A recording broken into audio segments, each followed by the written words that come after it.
The film starts in an icy wasteland. A carriage brings an orc-like creature to a prison. He meets his cellmates, the bard Edgin Darvis and the barbarian Holga Kilgore.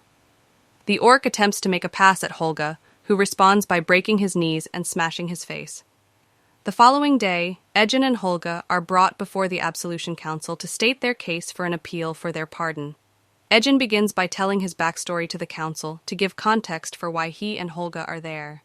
Years ago, he was a member of the Harper's faction, a group of spies that fought against evil.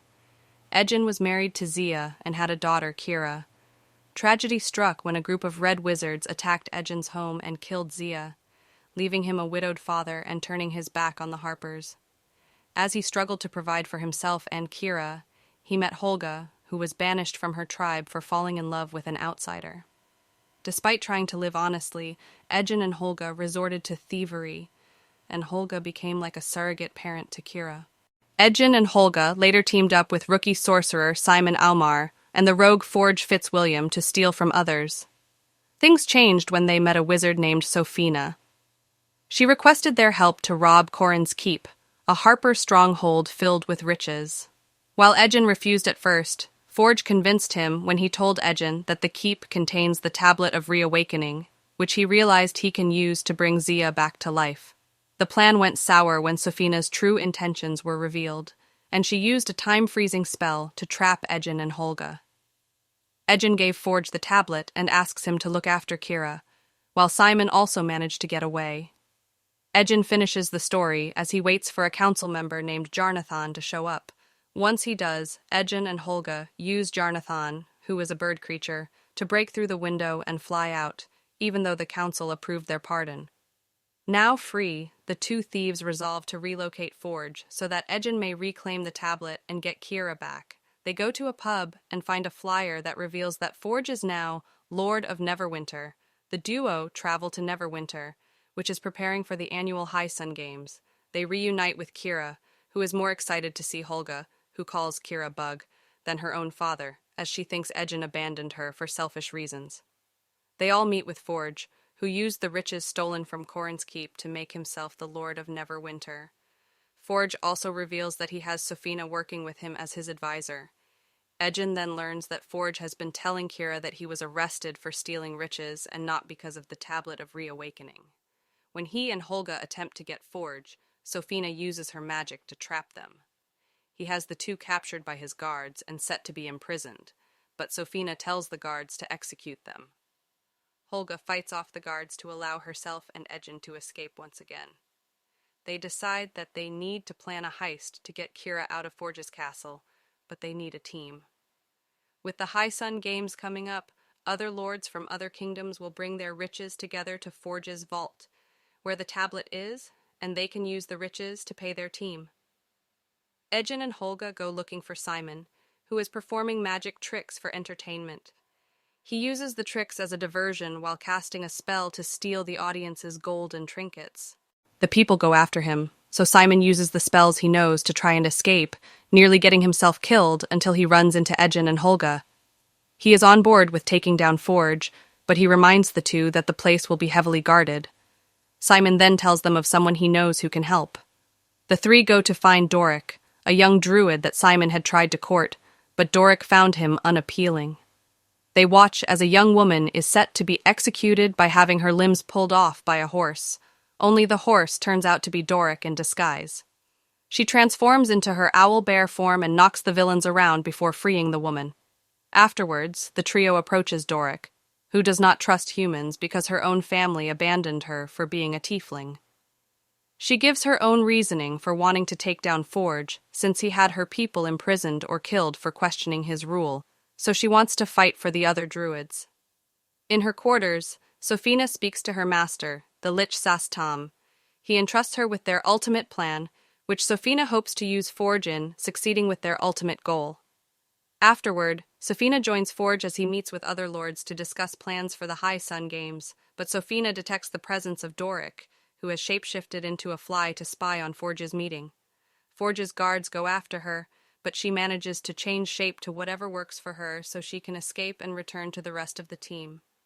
Doric reports to them that Forge's vault is protected by the arcane seal of Mordenkainen, which Simon does not think he is strong enough to break through unless he were to possess the Helmet of Disjunction, which is said to have gone missing ages ago. However, Holga says she knows where the helmet may be, because her people fought the cult of the dragon, so they may know where it went. The only problem is, they're all dead. The group stops at the home of Holga's ex-husband Marlemin, so that she may collect some items she needs.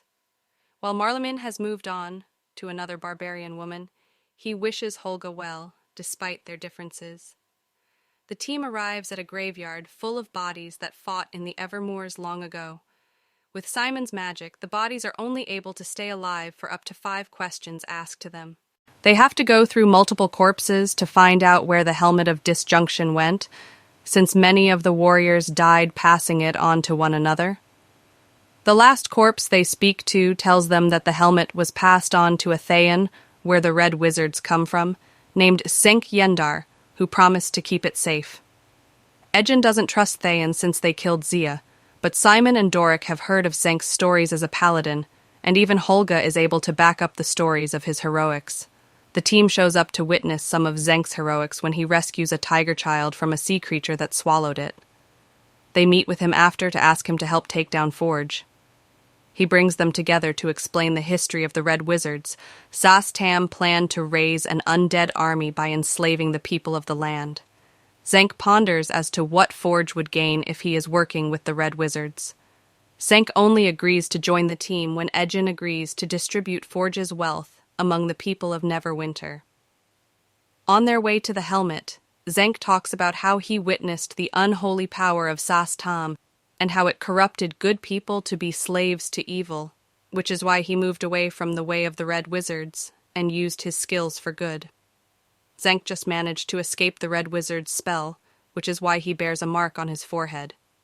He brings the others down a hole called the Orifice, where the helmet is located in an underground city. They must cross a chasm, but Simon accidentally triggers a mechanism that causes the bridge to collapse.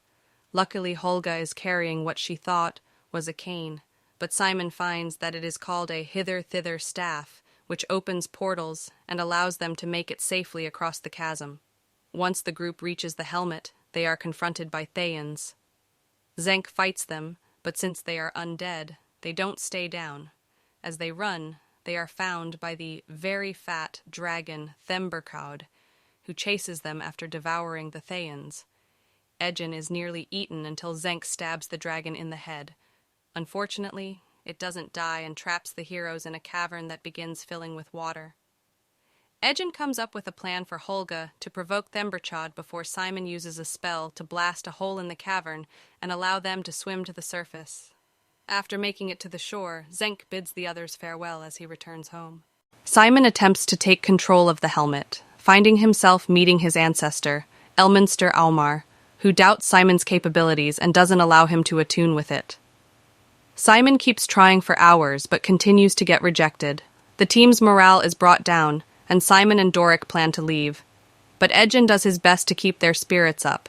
However, he admits to them that it's his fault that Zia died because he stole gold from the Red Wizards, which is why they went after him.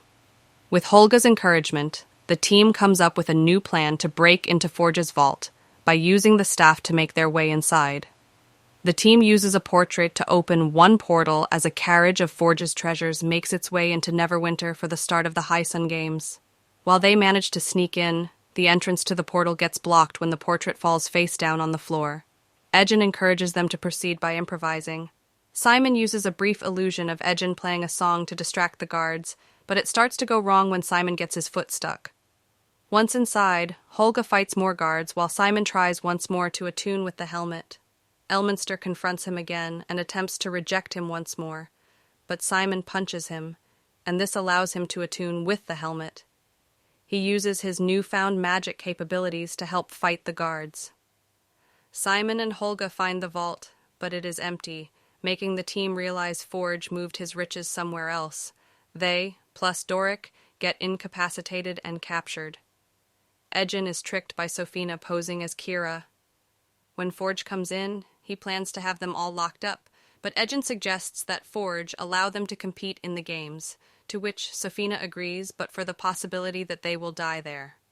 When they are put out in the Colosseum, Doric mentions to the team that she saw the guards moving the riches to a boat, meaning that Forge is just trying to steal riches from the others attending the games.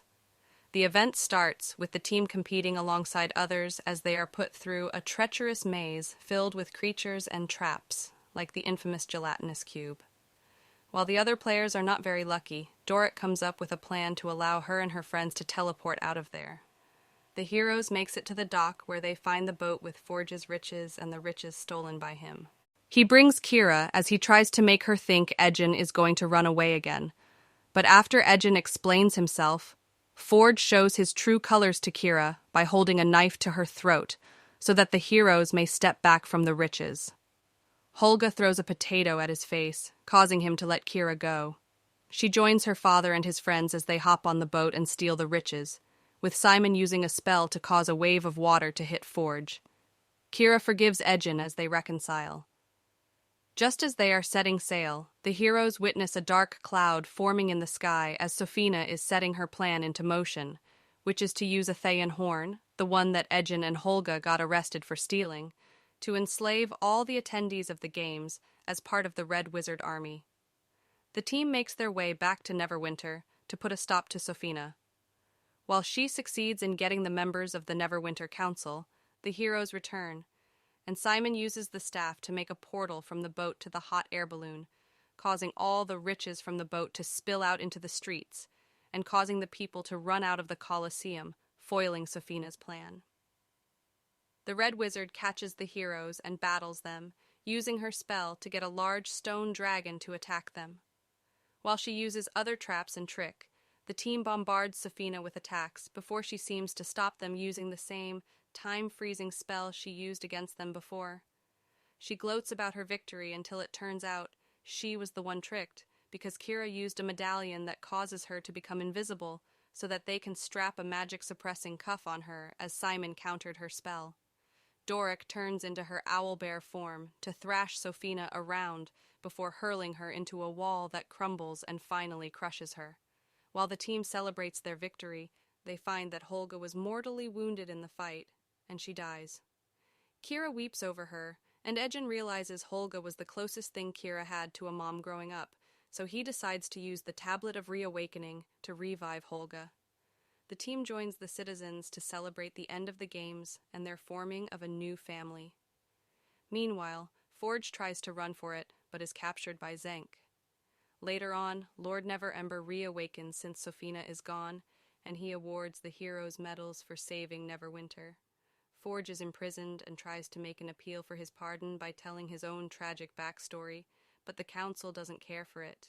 He finds Jarnathan and attempts to fly out again, but the council made sure to move the meeting to a room with no windows, so Forge just charges into a wall. Midway through the credits, the last corpse that the team left alive asks for anyone to ask him questions, so he can go back to being dead.